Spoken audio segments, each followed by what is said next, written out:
Bom, gente, boa tarde. Queria naturalmente agradecer aos organizadores do evento pela oportunidade de estar falando aqui a vocês hoje, em especial ao Walter, meu querido amigo, Marie, enfim, é para mim sempre uma comoção participar de eventos como esse. Quero agradecer aos colegas que dividem a mesa comigo a oportunidade do debate. Bom, eu durante muito tempo escrevi ensaios para o Caderno de Cultura do Diário Catarinense, que, para quem não sabe, é o jornal de mais ampla circulação aqui em Florianópolis. Foram mais ou menos uns 50 artigos no prazo de 4 anos. Uma experiência que eu adorava, né? Houve ocasiões em que, por conta dos temas candentes que eu eventualmente abordava, recebi muitos e-mails de leitores. Tinha gente até que, eventualmente, achava meu telefone, me ligava, tinha um velhinho que queria tomar um café comigo no centro da cidade por conta de um artigo que escrevi a respeito da obra do Paulinho da Viola. Aquilo, para mim, era um maná nesse deserto que é o debate intelectual, às vezes, na universidade, não é? Bom, mas o fato é que, na assinatura daqueles textos, eu era muito lacônico. Lá onde os autores, em geral, declinam os seus méritos acadêmicos, suas láureas, eu me limitava a escrever Fábio Lopes da Silva é professor da UFSC. Né? E quem dera eu tivesse a coragem de ser ainda mais minimal, não é? E escrever Fábio Lopes da Silva é professor. Ou Fábio Lopes da Silva é. Um pouco a maneira do Zizek, né, o superstar da filosofia, o esloveno, que na orelha de um de seus livros escreve a título de biografia. Né? Slavoj Zizek nasceu, escreve livros e vai morrer. É que, de fato, a cada vez que a gente publica um texto, que deveria importar é aquilo que está ali, preto no branco, não é? Sem a força de uma autoridade advinda da instituição, enfim.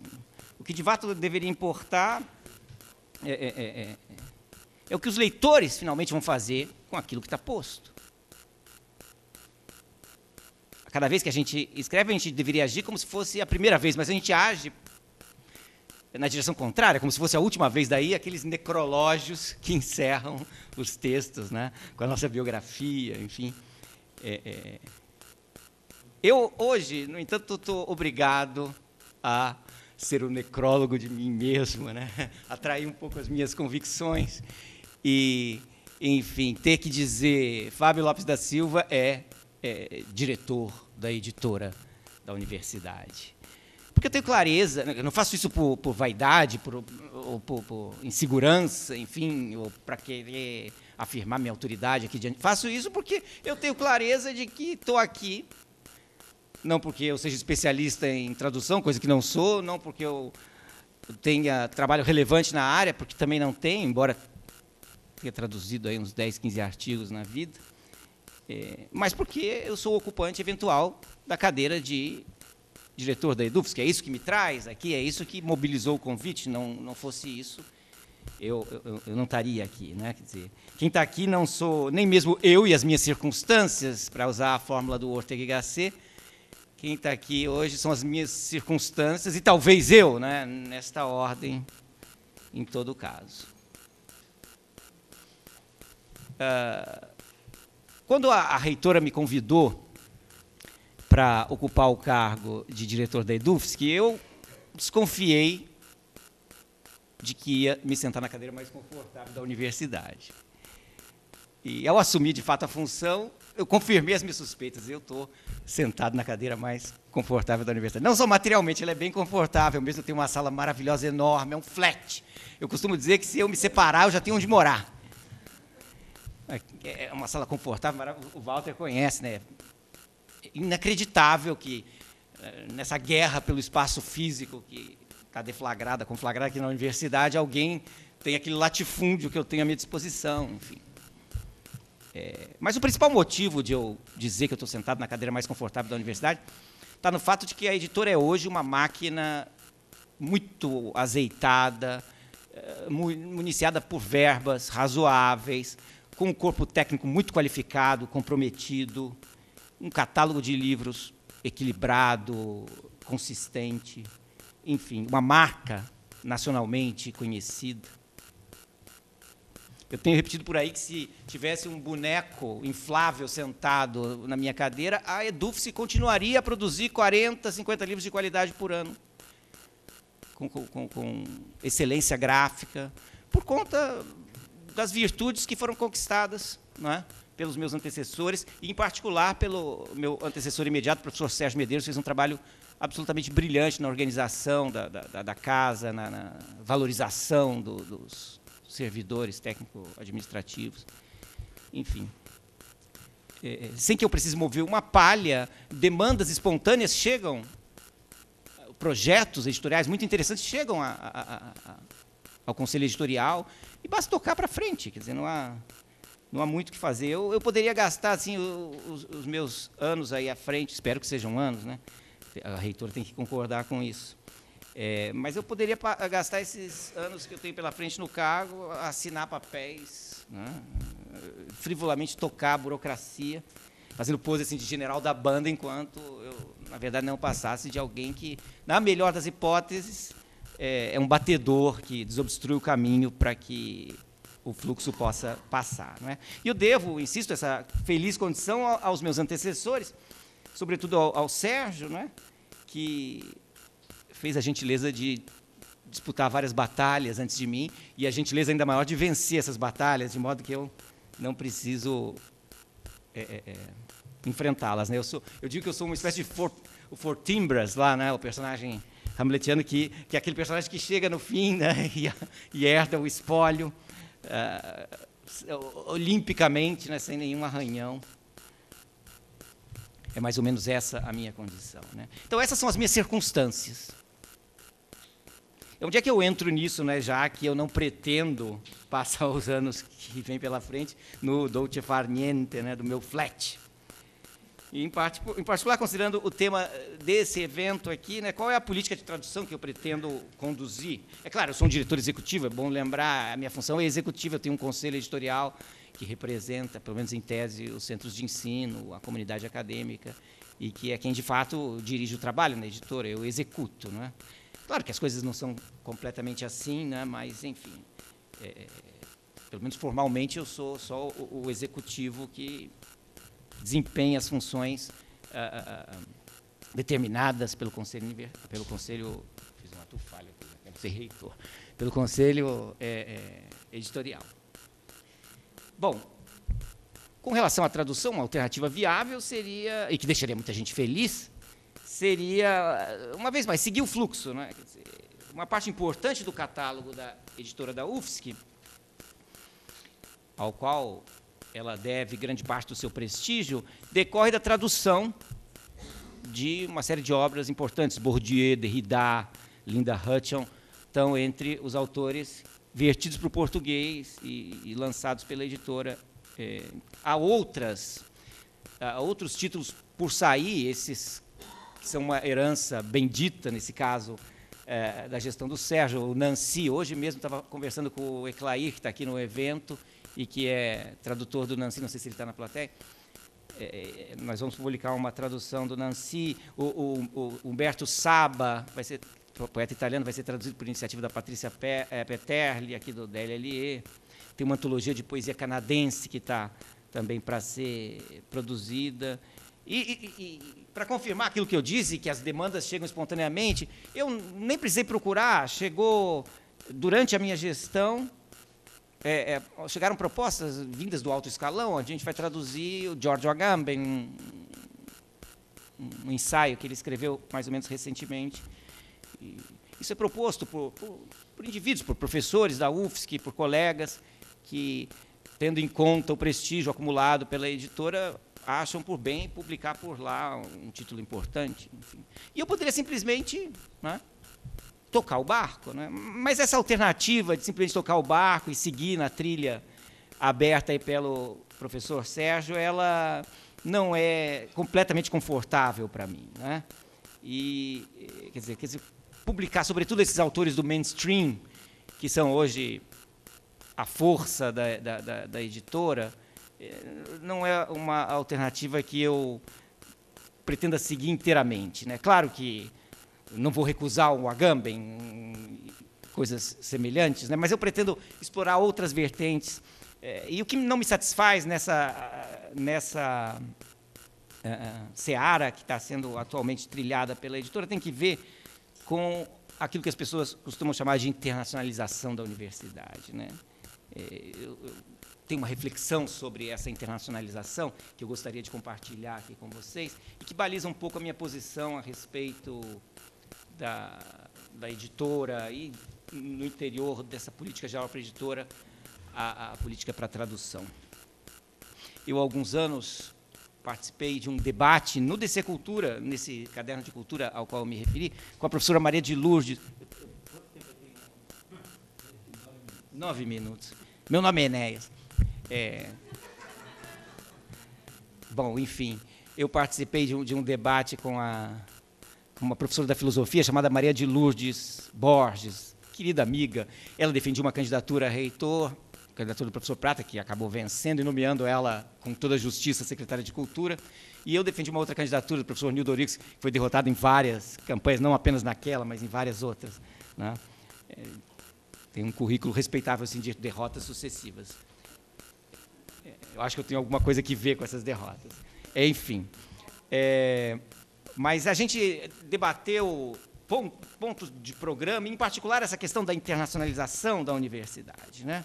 E, no curso desse debate, eu produzi um texto chamado Cosmopolitismo e Leniência, ao qual eu gostaria de me referir bem rapidamente. É uma meia página que eu vou tomar a liberdade de ler. Depois eu vou fazer um breve comentário sobre o texto e assim encerro, acho que dentro dos 9 minutos regulamentares, a minha participação.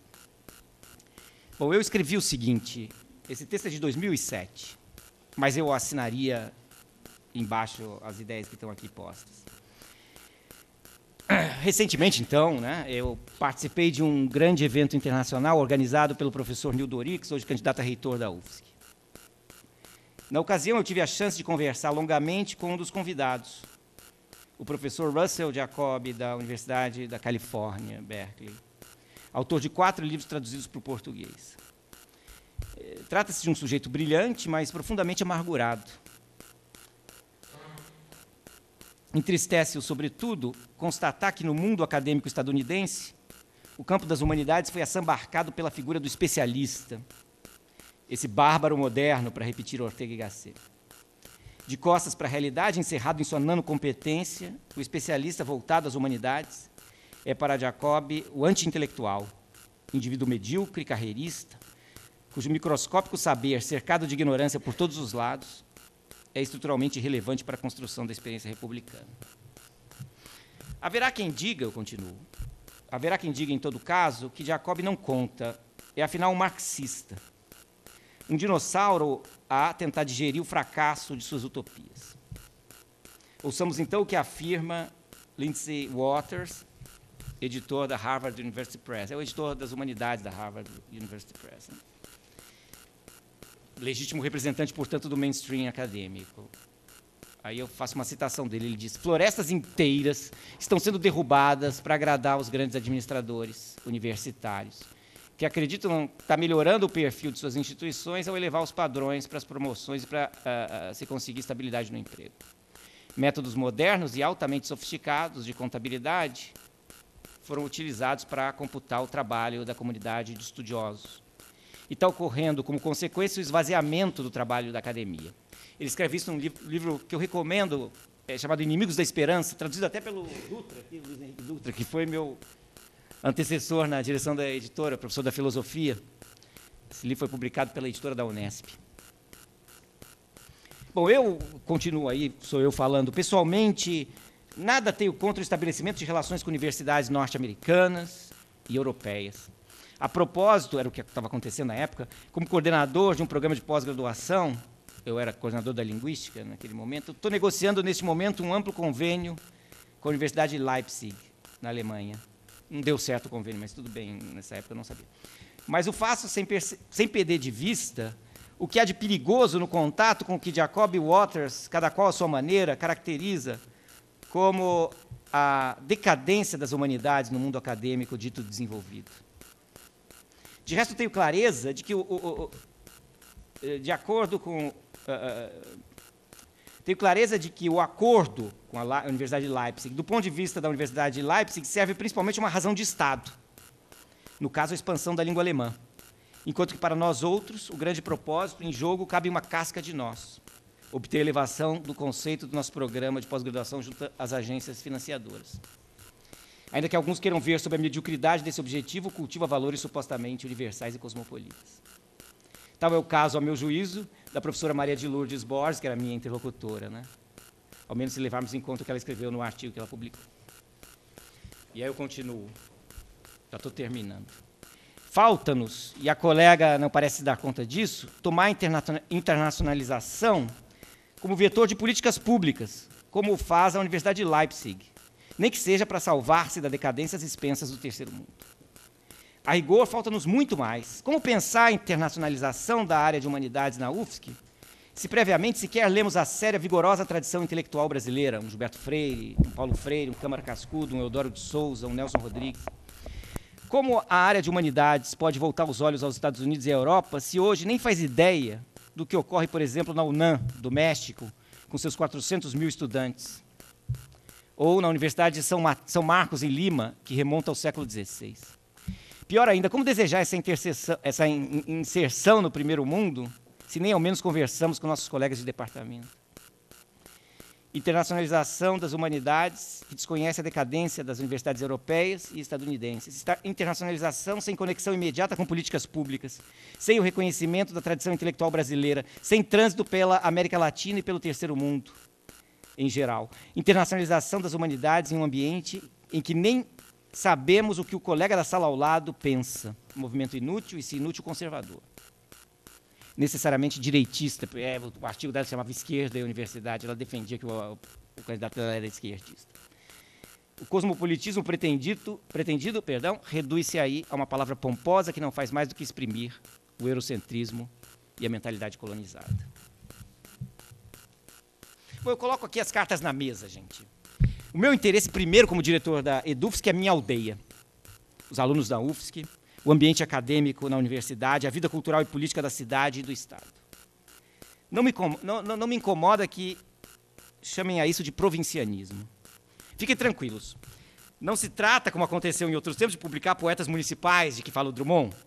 A EDUFSC, alguns aqui o sabem, destruiu florestas inteiras, para usar a expressão do Lindsay Waters, para editar a literatura de Rio Negrinho, de Pinhalzinho e outros grotões. Não é o caso de voltar a isso, evidentemente. Trata-se de liderar projetos consistentes com os gestores e produtores culturais da cidade.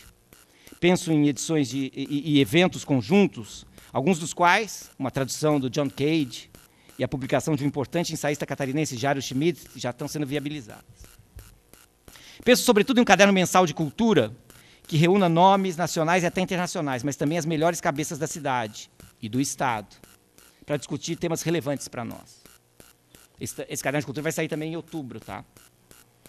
Penso na ampliação e na reforma gráfica da coleção didática, voltada ao ensino de graduação.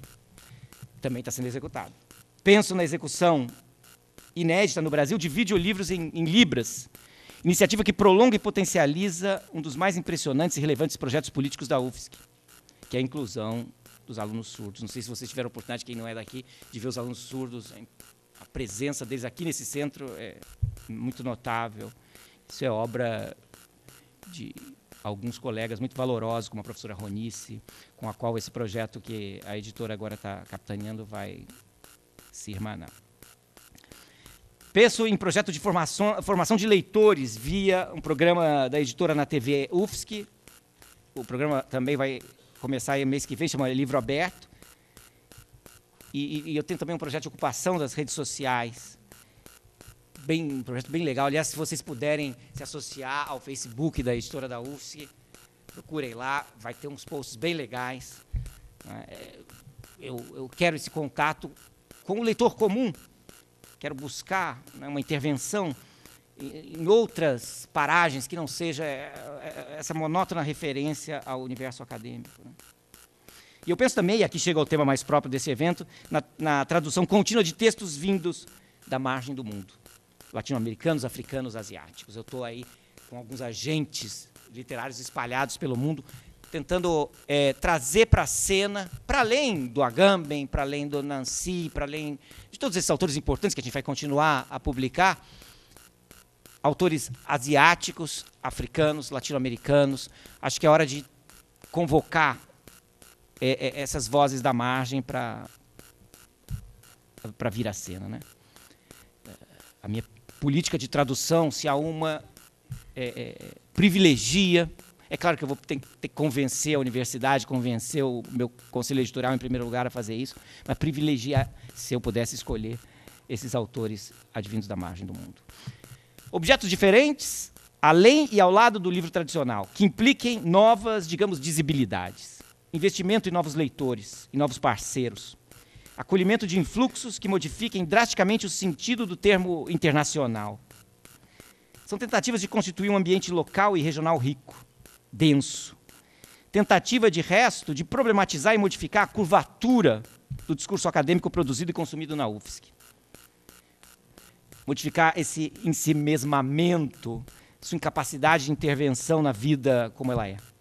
Não vejo como possa haver internacionalização sem isso. Tudo mais, a meu juízo, recai no que Alfredo Bose, os piano, quatro costados, com precisão milimétrica, chamou de obsessão pelo descompasso. É isso que eu gostaria de, como provocação, apresentar. A gente, no debate, volta a esses temas. Obrigado.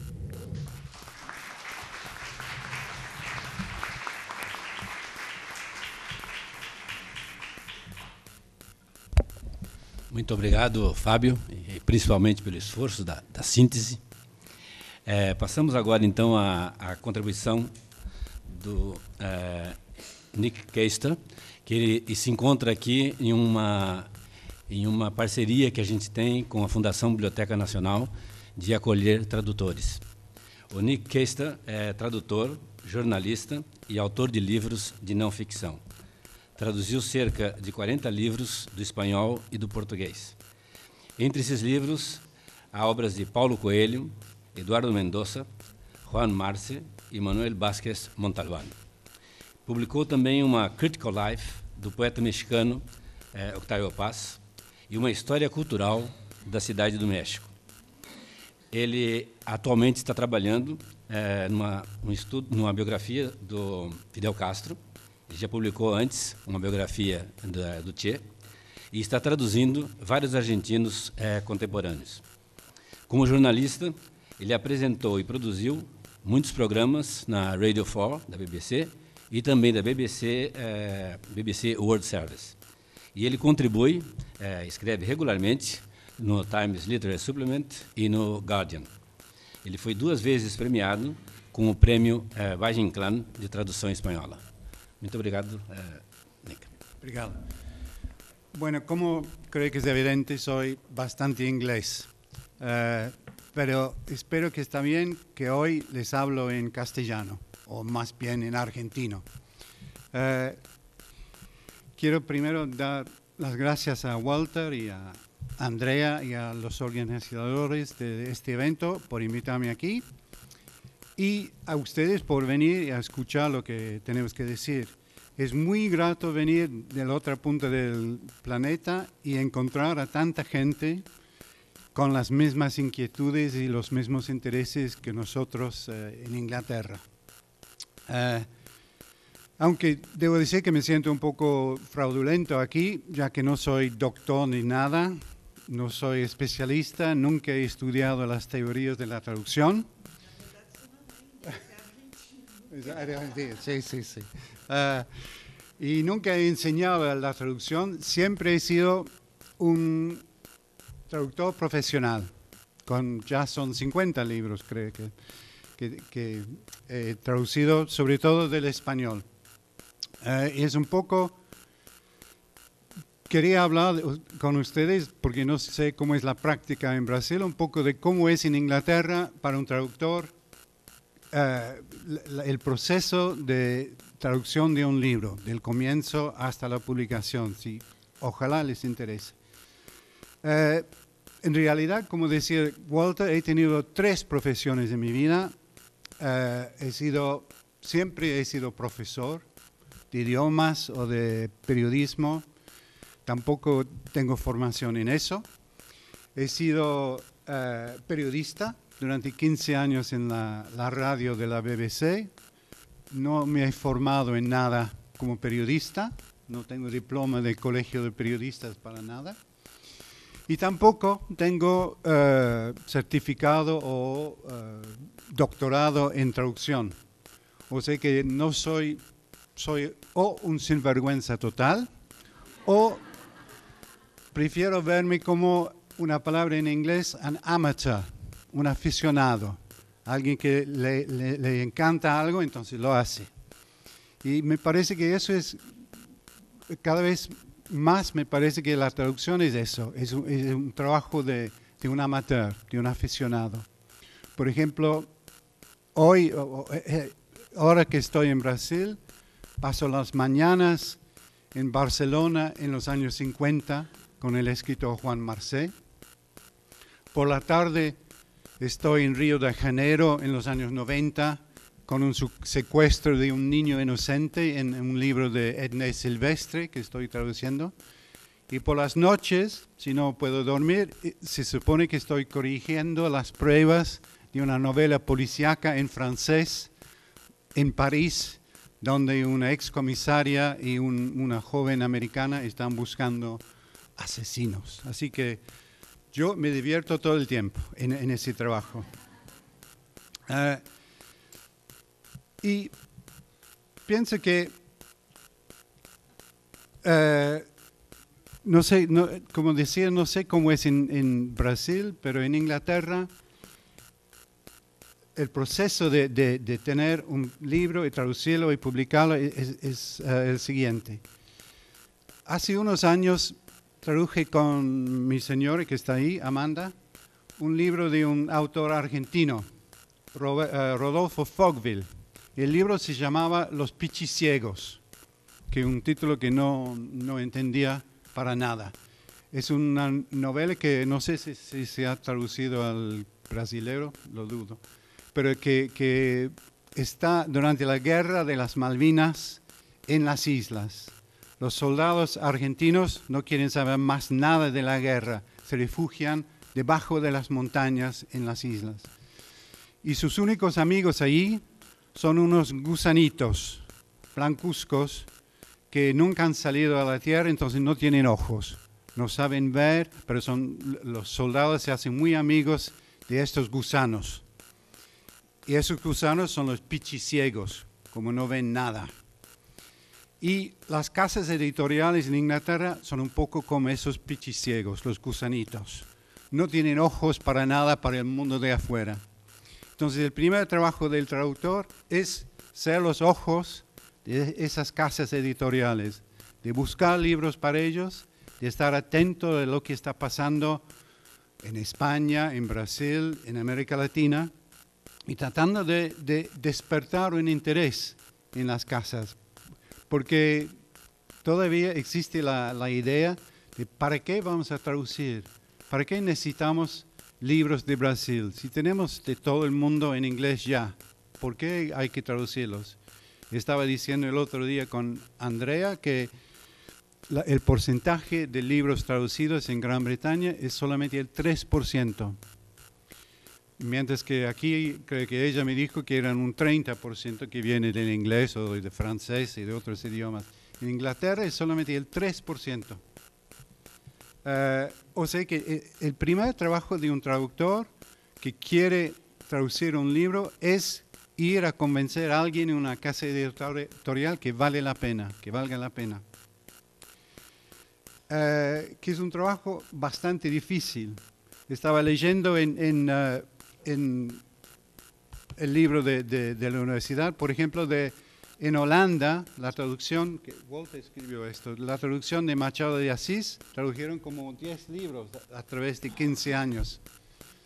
Eso es muy poco usual en Inglaterra. Pocas veces quieren investir en un autor extranjero y publicar toda la obra. Quieren quizás un libro o a lo mejor 2, pero están muy cautelosos. ¿Por qué? Porque no se venden. O eso por lo menos es lo que creen, porque muchos de los éxitos de los últimos años en Inglaterra han sido libros traducidos. Están sobre todo las novelas policíacas de Escandinavia.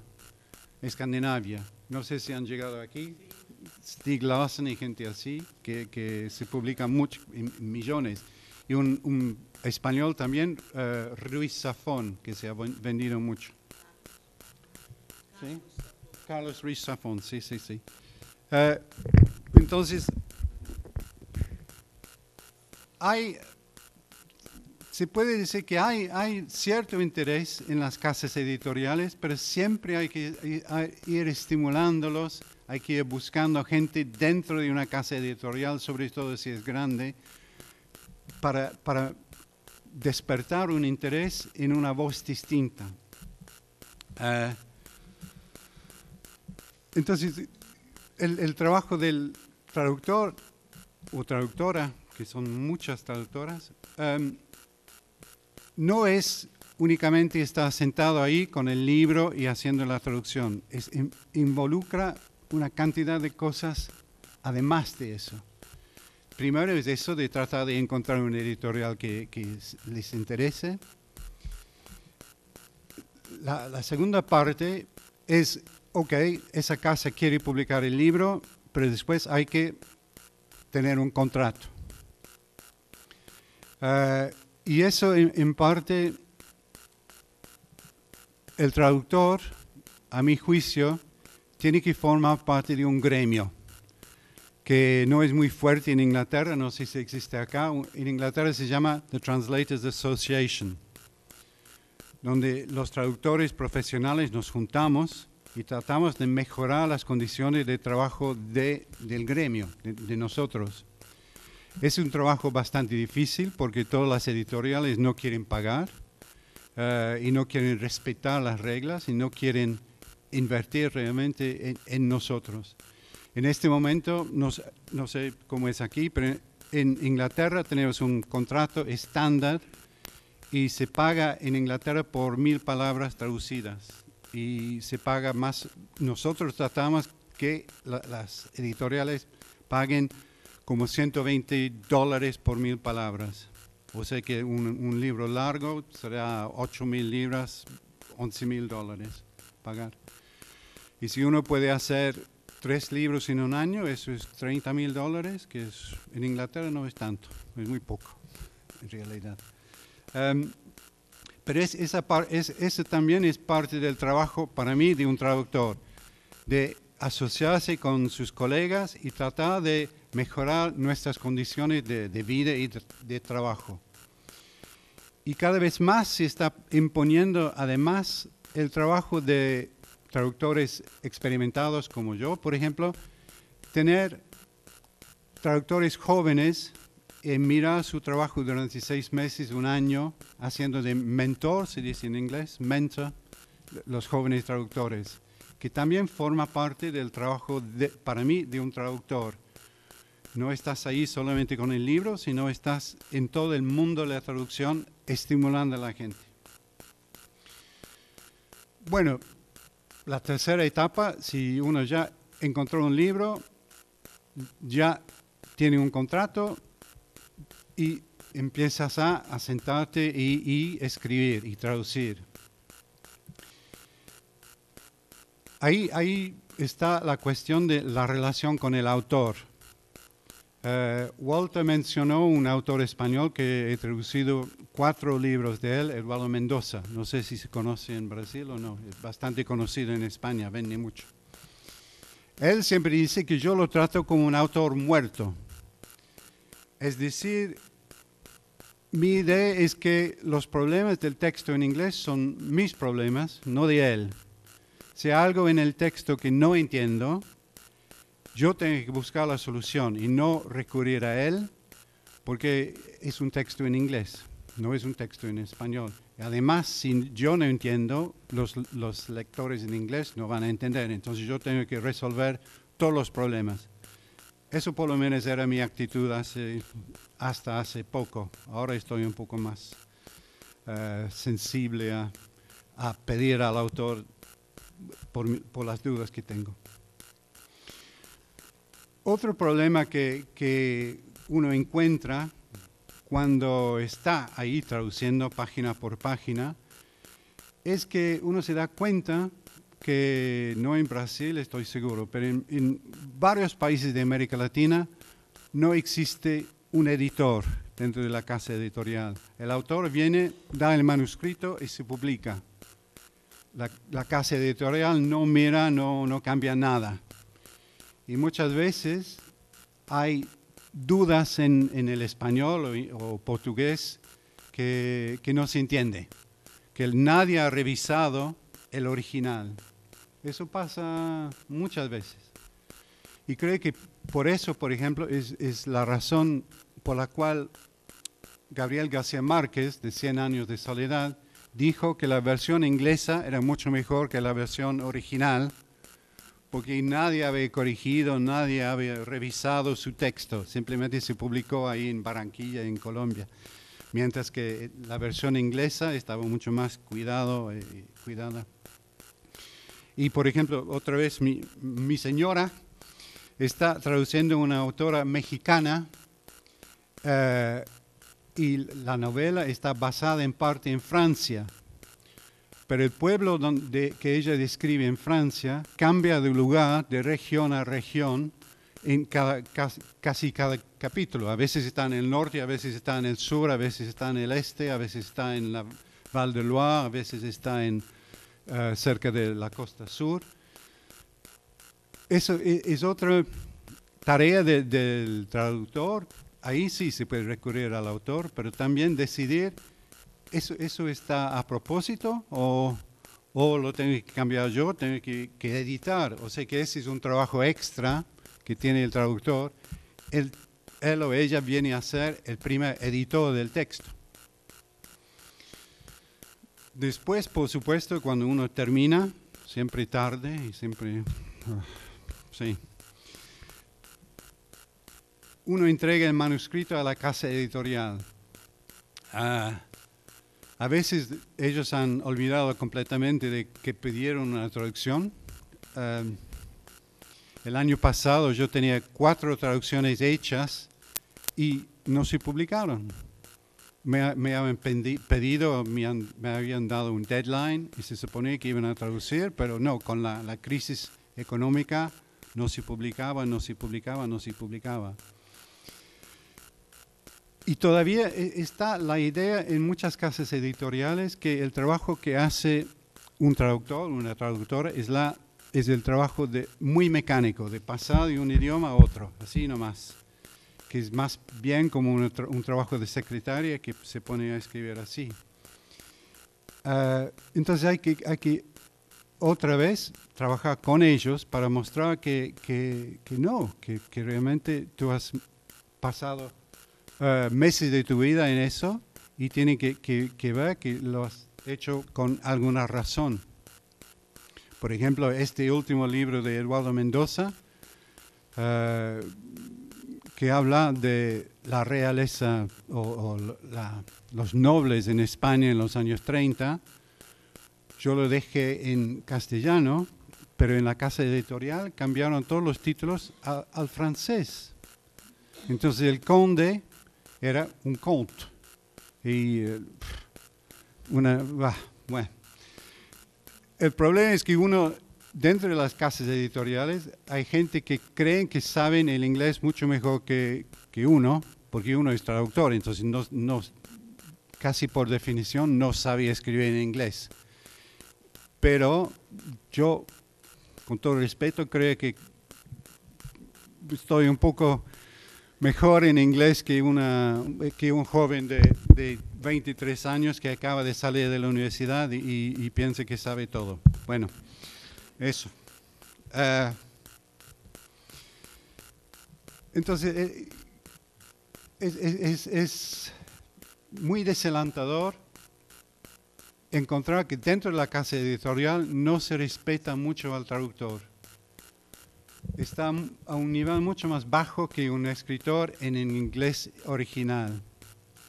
Y eso también es una lucha que el traductor tiene que hacerse respetar como escritor, como tiene que hacer ver dentro de la casa editorial que sí, es una creación en inglés esto, no es un simple recalco, no sé cómo se dice, de otro idioma.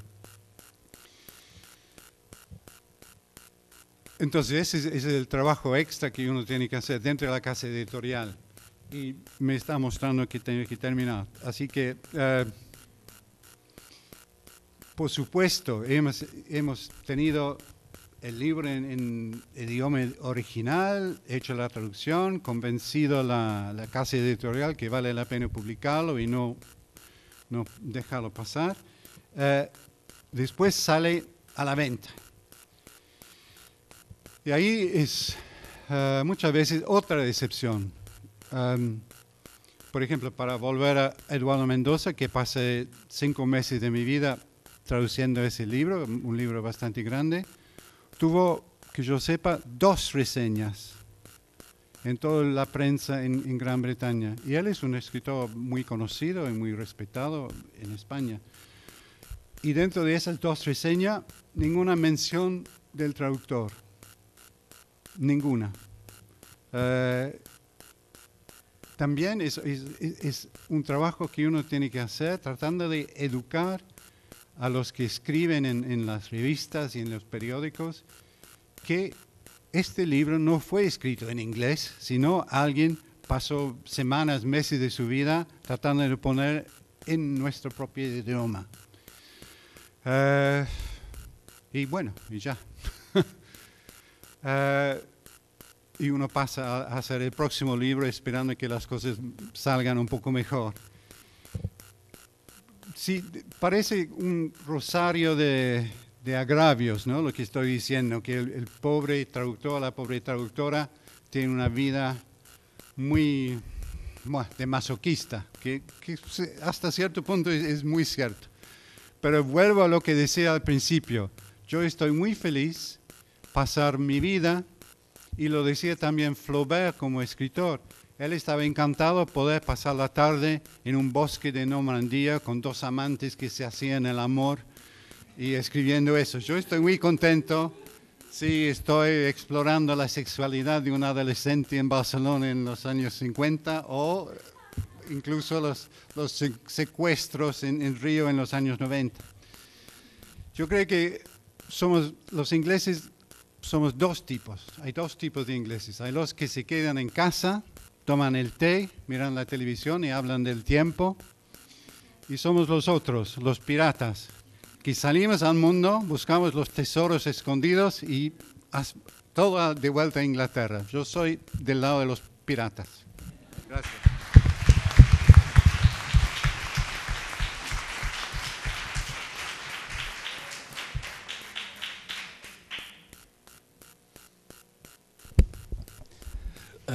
Bom, Nick, muito obrigado por esse depoimento extraordinário, muito bem-humorado, dentro da tradição inglesa.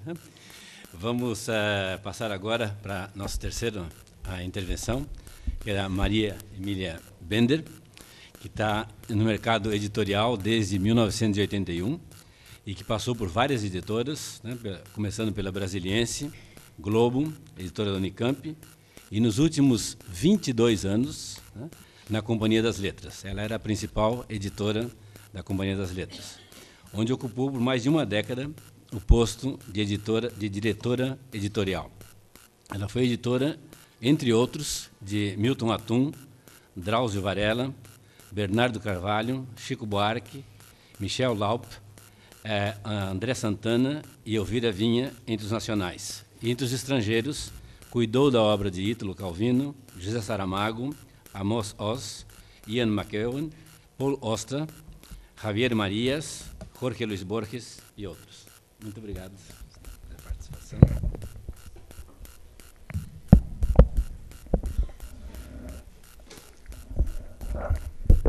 aqui? Dá para ouvir? Eu vou... depois eu vou fazer, em defesa do editor, responder o meu colega aqui, Nick, que diz que a gente não faz nada, e quando faz errado, mas eu acho que você tem uma experiência muito infeliz, mas, em todo caso, depois a gente retoma. O Fábio começou dizendo que o Zizek falou: eu nasci, escrevo e vou morrer, algo assim. O Calvino, em 1979, num programa de televisão que a gente encontra com facilidade no YouTube, perguntaram assim: o senhor faz o quê? Ele falou assim: escrevo algumas coisas que eventualmente podem interessar, aí alguém edita e outros compram e leem livros. Ponto. Assim, com essa simplicidade.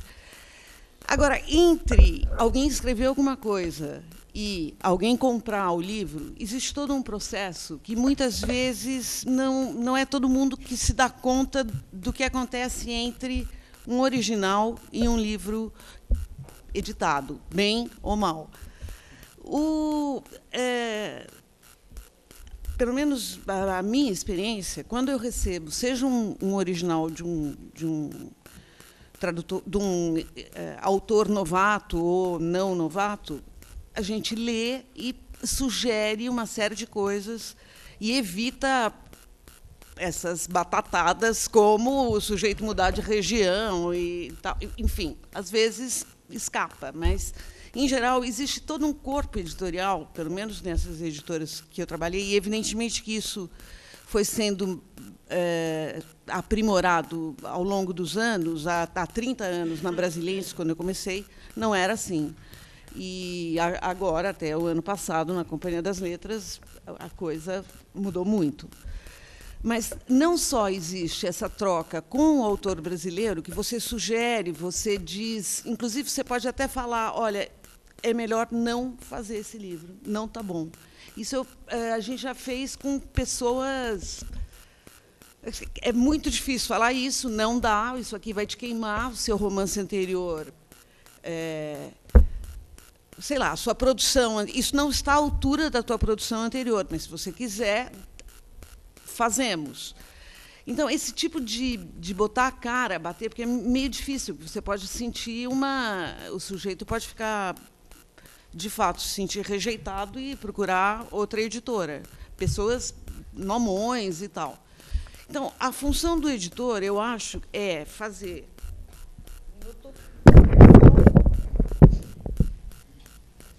Com o escritor brasileiro, fazer ele é o primeiro leitor desse livro novo, desse original. E, como primeiro leitor, eu também, como Nick, não sou enfim, não fiz curso de editoração, embora não, sobretudo porque eu acho que não é um curso, fazendo um curso de editoração, que alguém se transforma em um editor. A pessoa pode ter... sei lá, ter feito matemática, filosofia, história. Eu fiz linguística, mas poderia ter feito, sei lá, uma infinidade de... O Luiz Schwartz, que é excelente editor, fez administração de empresas. Então, o editor eu acho, antes de mais nada, um leitor, em diversas etapas, das diversas etapas que o livro se apresenta. Então, com o autor nacional, ele é um interlocutor. Com o tradutor, principalmente se é alguém com quem já se estabeleceu uma relação de confiança e a longo prazo, que depois de um trabalho tem outro e tal, a gente, assim como num texto de um brasileiro, se eu propuser uma vírgula, eu peço para o autor ver se ele concorda com aquilo ou não, e eu tento justificar por que aquela vírgula é útil e é melhor. Com os tradutores, a mesma coisa.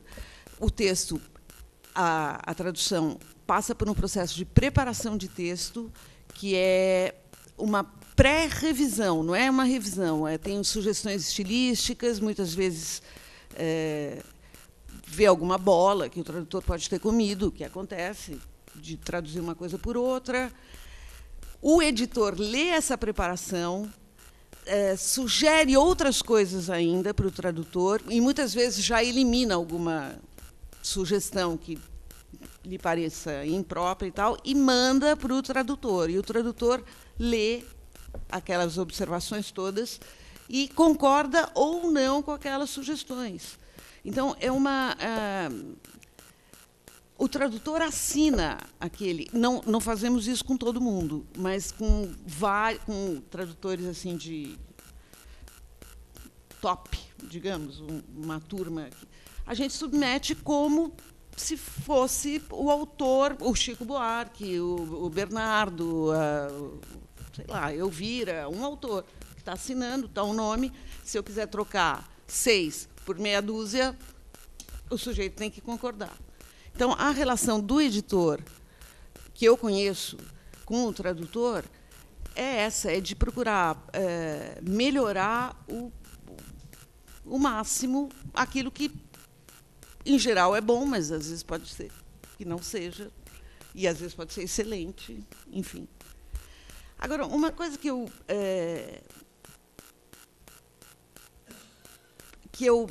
é uma provocação isso, mas é de verdade, não é uma provocação meramente. Como eu fiz linguística também, então eu me sinto um pouquinho à vontade para falar isso, que pode soar uma heresia muito grande, que é o seguinte: eu muitas vezes defendo a tradução indireta de línguas, por exemplo, búlgaro. Não tenho tradutor de búlgaro. Vamos supor que alguém me indique que tem um tio-avô que é búlgaro e que, portanto, sabe búlgaro. Mas o cara não sabe português. O texto fica absolutamente indigente. Então, vamos supor, já me aconteceu com outras línguas, você recebe um texto traduzido diretamente da língua aquela a qual você não tem acesso, nem nenhum dos editores com quem você trabalha, está ali o traduzido do búlgaro, um texto péssimo, uma tradução, um resultado péssimo. O que faz o editor? Pega a versão do texto búlgaro em francês, que saiu em francês, que saiu em inglês, e refaz toda aquela tradução e sai ali, traduzido direto do búlgaro pelo senhor, sendo que alguém passou 8 meses reescrevendo a partir de outras versões.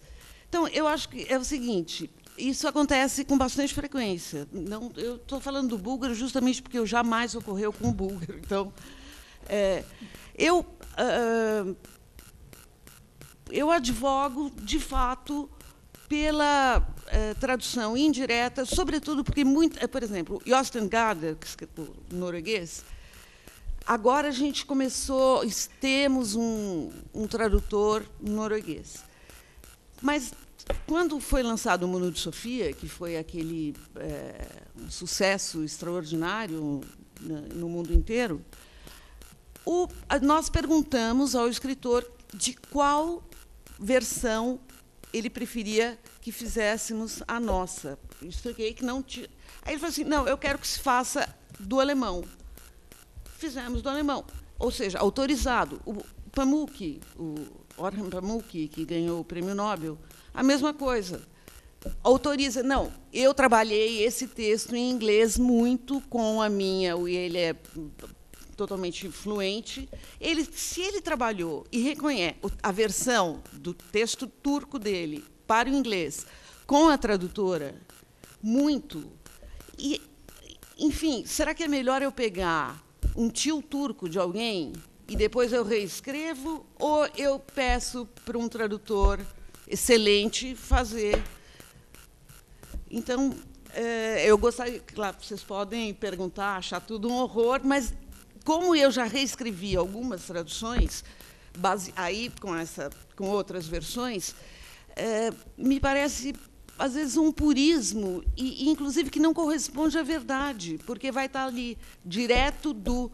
Uma vez, numa flip, por exemplo, chinês, é uma coisa dificílima. Ok, então tinha um autor chinês, só falava chinês, não falava nada. E a gente ali, com o fone, ouvindo, e uma hora o pobre tradutor simultâneo falou a seguinte frase, inclusive foi barrado e tudo, acabou. Ele falou assim: minha mulher é um peru. Então, se isso acontece, aí você está lendo assim, entendeu? Isso é um exemplo. Agora,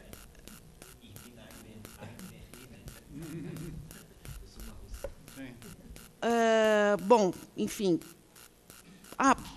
assim como existe uma espécie de fla-flu entre o tradutor e o editor, existe... não, só tenho... Acho que eu vou terminar contando uma anedota. Há alguns anos já, há 20 anos, tinha um tradutor, eu estava lendo a tradução, de repente, num diálogo, um cara vira para o outro e fala assim: você é um castanha. Eu falei: castanha? Posso estar por fora de gíria e tal. E era nuts, you nuts. Crazy, louco. Aí eu fui falar com... Olha, você me desculpa, nuts, castanha. Não, mas a gente usa castanha para falar que o cara... Enfim, então, às vezes, existem tradutores difíceis também. Enfim, não sei, estou aberto, gostaria, se posso responder o que vocês quiserem, como eu sou mais da prática, eu não tenho muita teoria. Falei 8 minutos.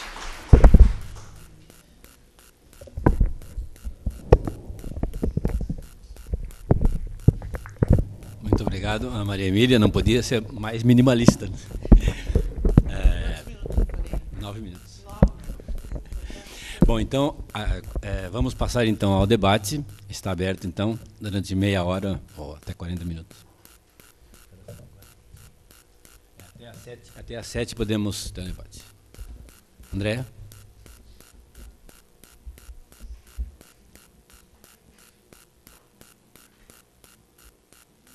Tem mais duas. Sim. Bom, obrigada à mesa, né? Eu tenho uma pergunta mais diretamente ao Fábio. Você falou da política editorial da UFSC, né? Você está assumindo agora, a gente sabe, você contou um pouco do projeto, né? Mas eu queria saber, com mais detalhes, assim, como que vocês contratam os tradutores? Vocês têm revisão, têm preparador de texto, né?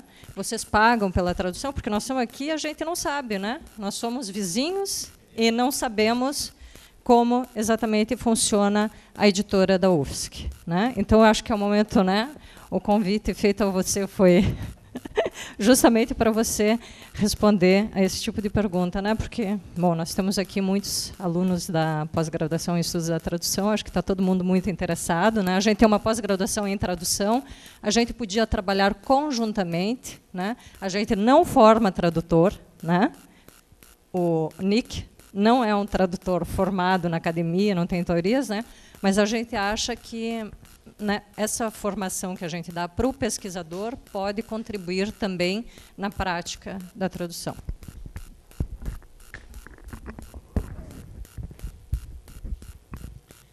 Bom, a editora, eu fiz uma série de elogios à máquina, não é?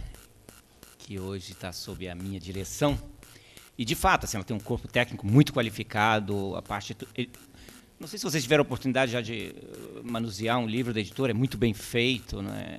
As capas são lindas, o miolo, tudo muito cuidado. Obra, é preciso dizer, do professor Sérgio Medeiros, né?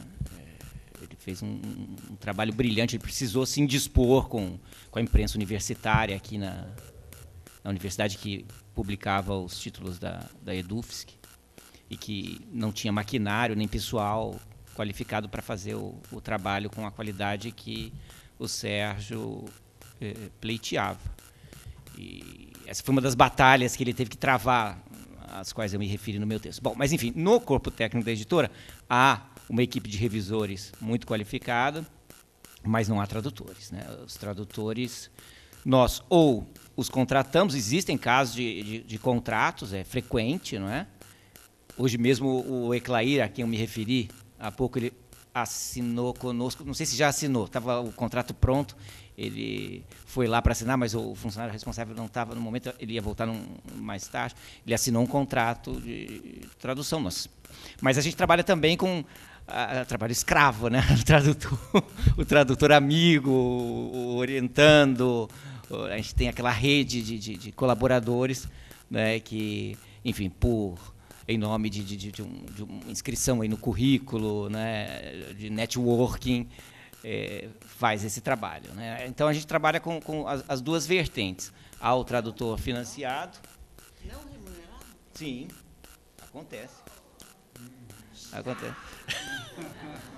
Linda Hutchin, por exemplo, foi traduzida pelo meu querido amigo André Sequinel, que era orientando o Sérgio Medeiros, e acho que essa relação aí ajudou na consecução do trabalho. Sim, porque, enfim, são textos acadêmicos também que muitas vezes interessam ao tradutor. É o tradutor quem propõe, em muitos casos, né? Ele propõe o texto já traduzido. Em muitos casos, chega já a tradução pronta, né? E aí ele tem, claro, ele tem uma participação na venda, né? A gente pode acertar isso em contrato, não há pagamento em dinheiro, mas ele pode ganhar, ele ganha exemplares, ou mesmo participação na venda, na capa, né? Tudo isso é objeto de negociação. São negociações feitas caso a caso, né? Mas há remuneração e em muitos casos, como também não há. Os recursos da editora são razoáveis, mas são finitos, não é? E, enfim, a gente tenta distribuí-los da melhor maneira possível. E a situação, André, é essa. A remuneração é parcial, né? Acontece em alguns casos, em outros não. Depende de uma série de condicionantes de variáveis aí que determinam a consecução do livro. Muito obrigado. Tem uma pergunta lá atrás, antes. Por favor. Não temos aqui microfone sem fio, no CCE, infelizmente. Então tem que vir aqui na frente.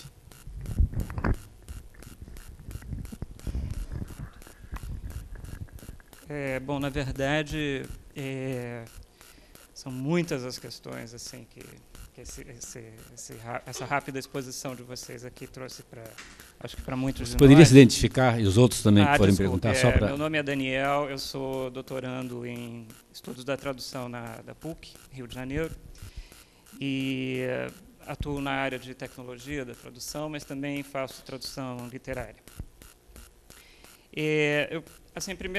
Primeiro comentário que eu queria fazer é a grande surpresa do seu depoimento sobre o mercado inglês, que é bem parecido em alguns aspectos e bem diferente aqui do nosso mercado, porque eu fiquei muito surpreso com o que o senhor falou sobre o trabalho do tradutor como o que encaminha títulos para as editoras, né?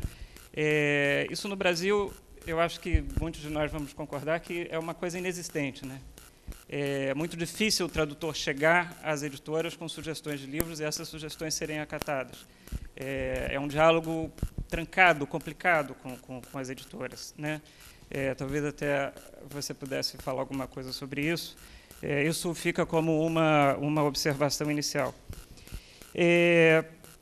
Depois, essa questão das editoras acadêmicas, que a gente sabe que também tem uma relação complicada com tradutores, porque o mundo acadêmico ele acaba misturando o interesse acadêmico com a atividade profissional da tradução, né?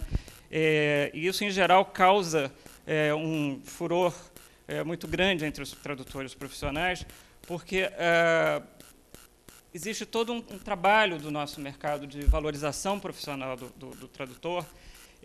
A gente está lidando cotidianamente com busca de melhorias do nosso valor por lauda, né? Diferente do pagamento é diferente e tal.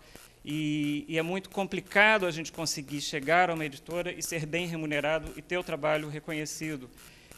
Então, assim, fica como uma sugestão de que você tenha como política de tradução da sua editora remunerar os tradutores, sempre.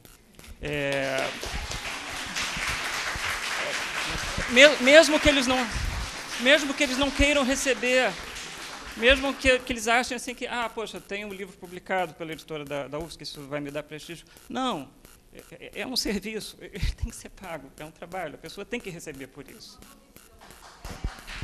E se é um tradutor especializado na área, mais motivo para ele ter uma remuneração mais valorizada por isso, né? E por último, assim, o último tópico aqui que eu queria trazer para vocês, também buscando uma das coisas que a Maria Emília comentou, sobre a não necessidade da formação acadêmica do editor, que é uma coisa que resvala muito para as discussões sobre a formação acadêmica do tradutor também, que assim, é uma cultura antiga se considerar que a pessoa tem um domínio da área, tem um domínio do idioma, e isso o faz tradutor. O que a gente está sentindo hoje em dia, né, no nosso dia a dia em universidades, eu participo da graduação da PUC em tradução e eu tenho certeza que os tradutores, os alunos que se empenham em fazer um bom curso de tradução na PUC, lá do Rio, eles se destacam no mercado. Eles são profissionais diferenciados no mercado justamente por terem uma formação acadêmica. Então, isso é uma coisa que tem que ser valorizada. E essa formação ela tem sido se formalizando, tem sido reforçada nos últimos anos, porque há uma demanda crescente de bons tradutores. Você pode concluir a pergunta? Isso, eu só estou fazendo assim. Por favor, porque tem outras perguntas. Tá, só trazendo tópicos aqui para a discussão, né? Que hoje em dia, então, assim, no mesmo sentido da busca da valorização profissional do tradutor, hoje em dia os tradutores investem muito em formação, muito em curso, muito em especialização. Então, assim, desculpa te interromper, você podia dizer para quem que você está perguntando? Isso para a Maria Emília e para a mesa. Porque nós temos 12 minutos só encerrando. Como eu falei, são muitas questões aí que o debate suscitou para mim. Então, assim, eu queria saber se há um diferencial, se vocês percebem algum diferencial ao lidar com tradutores sem formação e o tradutor que faz por amor, por paixão e tal. Como é isso no mercado, assim, para vocês, né? Muito obrigado. Posso responder? Não, rapidamente. O mercado editorial atualmente das grandes editoras, a gente tem vários agentes, vários scouts que mandam livros para que a gente diga se quer ou não fazer. Já a proposta de diferentes tradutores e sugestões de se fazer tais e tais livros fica inviável, porque você já tem que examinar 80 ou 100 que chegam por mês das diferentes editoras estrangeiras então o tradutor seria um outro agente.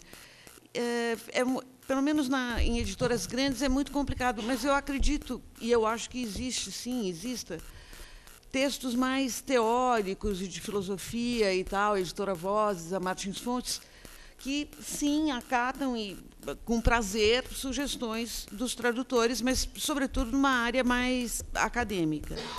Quanto à formação do tradutor, eu não digo, eu não percebi se alunos que fizeram especificamente o curso de tradução se destacaram em relação aos outros, mas tradutores cultos que leem filosofia, história, literatura e que têm um domínio da língua impecável, esse sim. Eu acho que, assim como eu disse que para ser um editor não precisa de formação, não precisa, porque é um instrumento. Editor. É um instrumental que você vai aprender algumas técnicas, algumas coisas, mas você precisa ser, antes de mais nada, um leitor contumaz e apaixonado. E eu acho que o tradutor também, eu acho que tem que, sei lá, eu adoro, de vez em quando eu pego Napoleão Mendes de Almeida e folheio, assim, a esmo, como se fosse um I Ching. Eu adoro gramática. E eu acho que o tradutor tem que ter uma paixão pela língua portuguesa, pelas variáveis, pelas, sei lá, enfim. Então, a formação dele tem que ser essa, de ficar de ouvidos bem abertos e ler muito, né? Ler muito. sei lá. Você poderia vir aqui, você mesmo. Não, porque está gravando, porque está sendo transmitido. É importante que fale no microfone.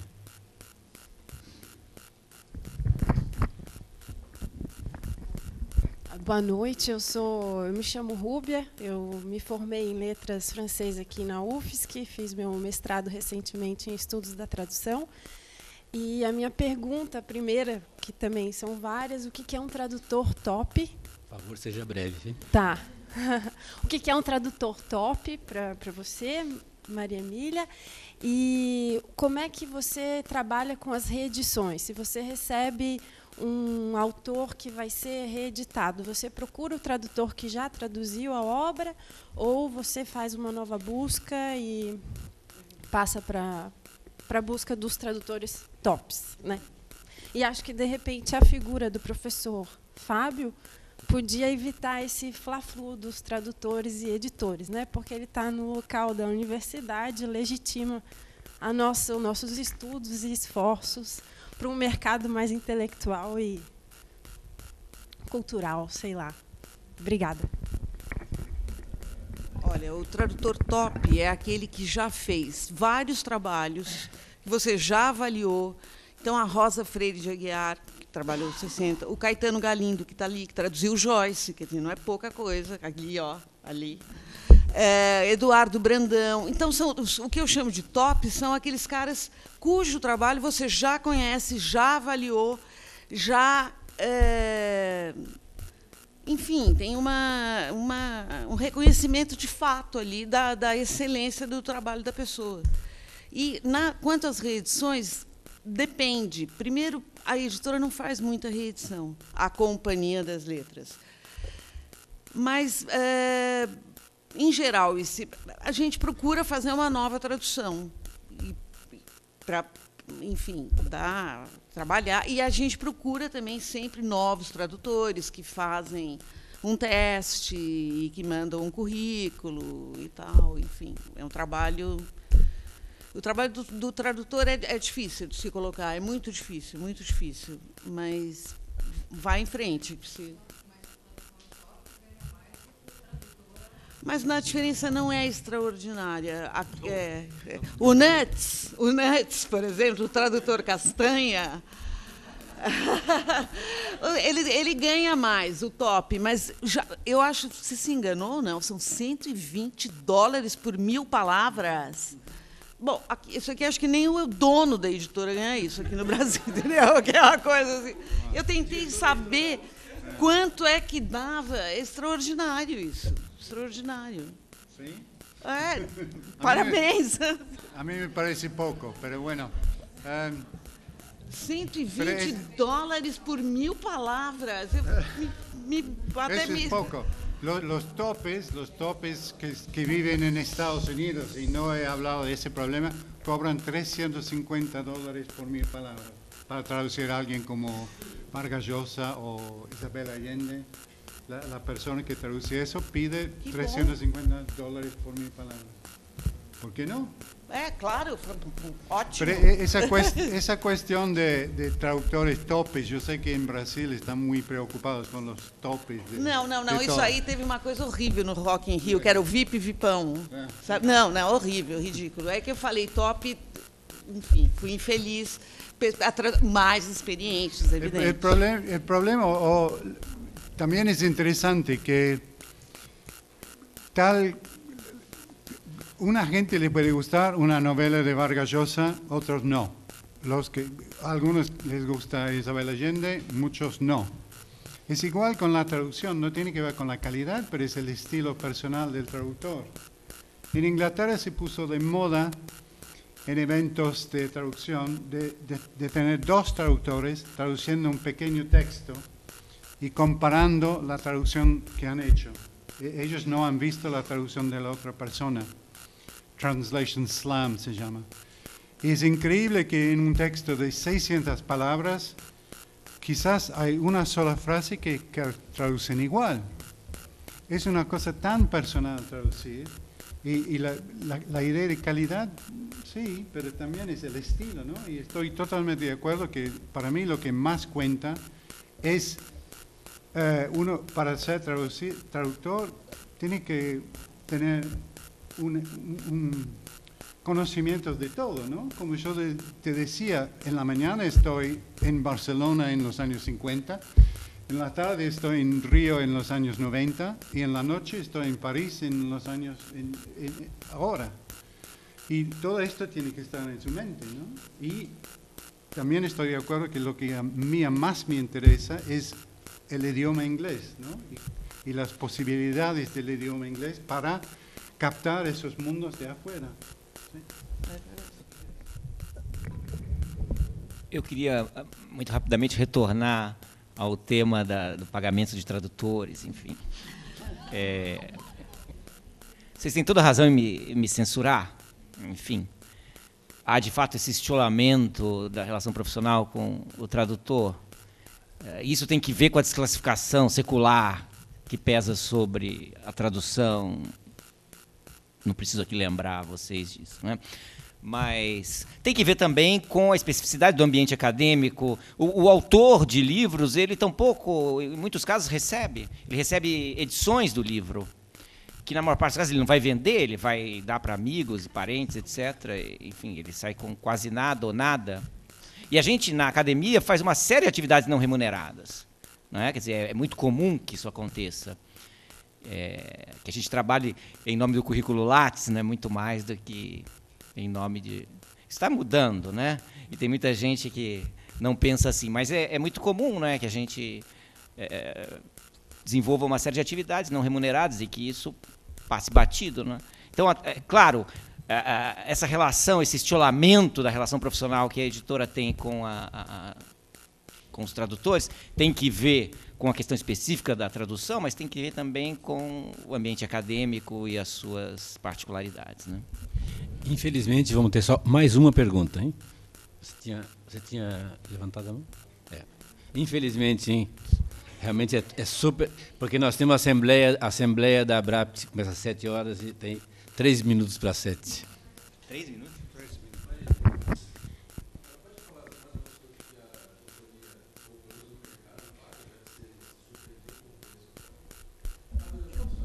Eu agora sou editora freelancer, não trabalho com nenhuma... Eu não sei mais. Mas basta ver a tabela do Sintra, por exemplo. Eu não sei porque eu não... Nicolas. Sou Luciane, eu sou da PUC. Então, eu queria... O Nicolas, ele traduz para várias línguas e eu queria saber como é que nós, tradutores, nós lidamos muito com o colapso cultural entre línguas. E eu gostaria de saber como é que ele lida com isso nas traduções. Estou sendo o mais breve possível, hein? Muito obrigado. Eu também não entendi. Você poderia repetir a pergunta, que ele não entendeu? Ninguém entendeu.